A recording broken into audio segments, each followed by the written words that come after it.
So BetaFPV recently sent out the Pavo20, and look how tiny this thing is. From tip to tip, it's only 6 inches, which means it is smaller than the propellers for my DJI Mavic 3 Pro. Now, if you're unfamiliar with drones like these are called first-person view drones, or as we call them, FPV drones. In the past, FPV drones used to use analog video transmission. You know, the same type of old staticky video that old school TVs used to use? But thanks to the DJI O3 Air Unit here, we can now stream 1080p to our eyes and record in glorious 4K. Many FPV drones are very large and very loud, but this little guy right here is so quiet people barely even notice it. As a matter of fact, I'm gonna put that to the test right now by flying inside this mall.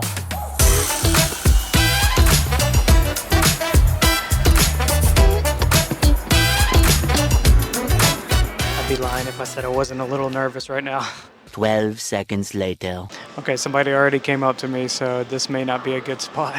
I think I may have to go to the food court. Okay, I'm switching to the GoPro because it's a little more low-key than the big camera, but I got chased out of that spot already. The security here does not look like security, so that kind of makes things difficult. So let's try the food court, see if that's a little more low-key. All right, now's the time. Let's check it out. I don't see anyone around, any security. There are lots of people though. So.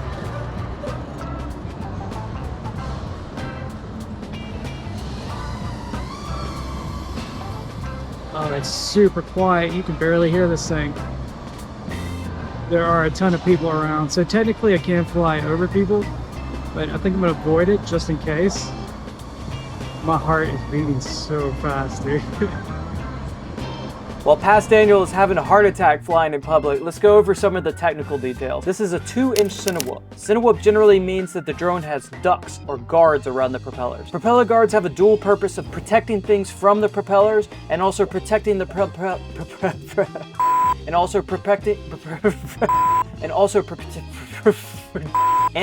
the propellers from things. These guards aren't perfect though, so you'll definitely want to have a bunch of spare propellers on hand. BetaFPV has provided an F4 all-in-one flight controller for this drone with a built-in Express LRS receiver at 2.4 gigahertz. You can see that red Express LRS antenna poking out of the bottom there. This drone is powered by 3S batteries. I've been using these BetaFPV high voltage Lava batteries in 450 and 550 mAh, and I've been really pleased with their flight times. The motors are 1103 8500 kV, and I found them to be powerful enough for the type of flying I like to do. Interestingly, these motors actually have plugs. If you need to replace a motor, it can be done with no soldering involved. If soldering makes you nervous, this is definitely a positive for you. The crown jewel of this is the DJI O3 Air Unit. Now, the O3 Air Unit was released in November 2022, shortly after the first Avata came out. It has definitely held the title for the highest quality digital video transmission system since then. Now, the O4 Air Unit may be on the horizon, but the O3 Air Unit is still going to be a great choice for years to come, especially at the newly discounted price of $179. $179 isn't exactly cheap, so you definitely will want to protect that front camera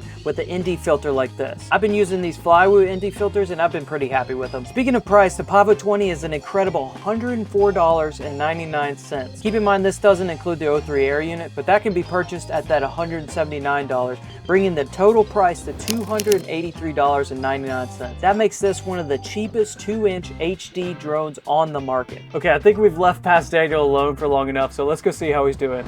My hands are so sweaty. They're never this sweaty. So many people around. A ton of people over here by Sbarro. I'm gonna stay up tall and do the gaps. I picked this mall in particular because if I get kicked out, that's fine. I'm probably never coming back there. It's quiet though. People don't really seem to care for the most part. So this style of flying is called Guerilla Whooping, and no, not that type of gorilla, but like this type of gorilla. It basically just means flying where you're not supposed to with a really small drone.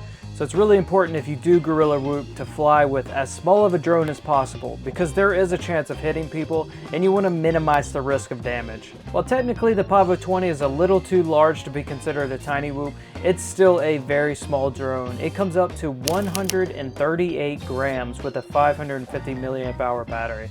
That is well under the 250 gram rule, which means you do not have to register this thing unless you're going to fly it commercially. As you can see from all this footage, people would notice the drone, but overwhelmingly they just didn't care about it. They would look at it and move on with their day. So that's a huge perk of having such a small drone. So I'm still definitely a little shaky, a little nervous from that flight, but it turns out I didn't need to be nervous because nobody really cared at all. Nobody came up to me. People were inquisitive, they looked at it, but they just saw a toy. They didn't see something large and intimidating. This tiny drone also allows me to get in really close for action shoots like these without really worrying about distracting the athlete from what they're doing. Now, obviously you always want to avoid running into someone if you can help it, but if you do run into someone with this drone, it's probably not going to hurt them. The O3 Air Unit obviously isn't going to have the same quality as a dedicated action camera, but in the right lighting conditions, it works pretty well. If you're doing event coverage and need to fly over a crowd, a drone of this size is definitely a great choice. It's well under 250 grams and it's also quiet, so people don't really look at it. Just make sure you always have line of sight so you don't accidentally drop the drone on someone's head. So as you can see, we can fly around people and they don't really care, but one of the positives I haven't really covered is how much fun this thing is. If I'm being honest, I wasn't expecting to enjoy this drone so much. After all, it's tiny and it's underpowered compared to my bigger drones, but I think being tiny and underpowered is the exact reason why this thing is so much fun. With larger drones, there's an air of responsibility that comes along to it. If you run into something, you're probably going to damage that thing. However, with this little drone, you'd have to be very unlucky to hurt something that you ran into. I find myself flying a lot more cautiously with bigger drones, but with this little one, I just send it as hard as I can. There's something interesting that happens with tiny drones, and that every spot feels bigger somehow. It's like all of a sudden you've been shrunk down to the size of a small bird or an insect or something. Gaps that used to be impossible to hit, you can now hit with ease. It's just made every spot a lot more interesting. Now whenever I'm driving around, I'm always on the hunt for the next big challenge. And since this drone has propeller guards, I feel emboldened to push my limits, to try out gaps I normally wouldn't dream of hitting. Cities and buildings definitely have a bunch of cool architecture to fly through, but if I'm being honest, playgrounds have the most fun potential gaps to try. Playgrounds are also designed to be safe for kids, so generally they have soft ground underneath. If you crash here, you're probably not going to damage your drone like you would on concrete. Just make sure there's no kids around. There's nothing more strange than a grown-ass man playing with toys by himself at a playground. Honestly, the last time I had this much fun at a playground, I was 3 years old. I mean, just check out some of these gaps.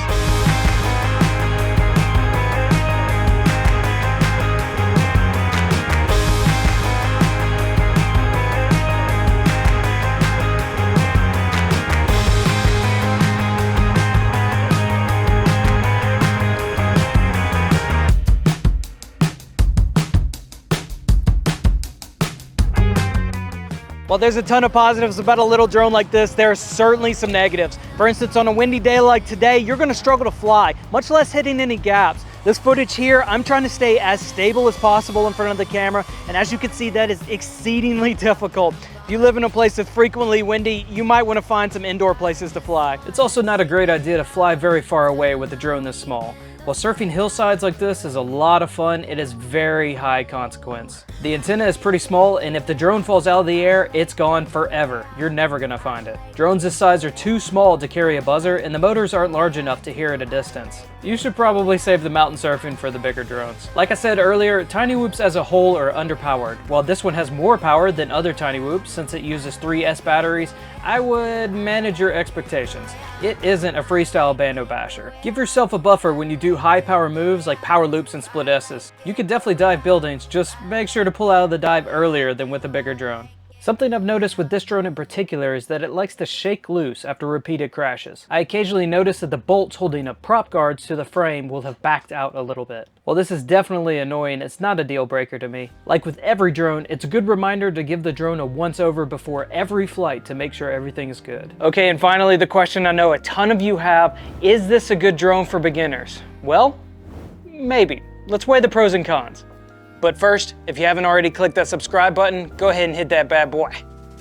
A huge pro is this is a lightweight Cinewhoop. The prop guards help protect the drone and nearby objects from damage. On the other hand, this drone isn't damage proof. You will be crashing a ton when you first start FPV, and you need a tough drone that can withstand those crashes. The O3 provides a beautiful flight experience and 4K recording, but it's exposed to potential crashes and it's expensive to replace. This drone is tiny and it allows you to fly really creative lines. However, its small size means it's sensitive to the wind and it's not very good at freestyle. It's relatively inexpensive and the parts aren't too hard to replace. However, if you lose it outside, you may have to buy a new one. As you can see, it's pretty much even. When it comes down to it, Only you can make the call if this is a good beginner drone for you. Now, if you're an experienced pilot and you're looking for a tiny drone to use with your DJI goggles, the Pavo20 is a no-brainer. The $283.99 price point makes this an incredible deal, and it would make a great addition to your stable.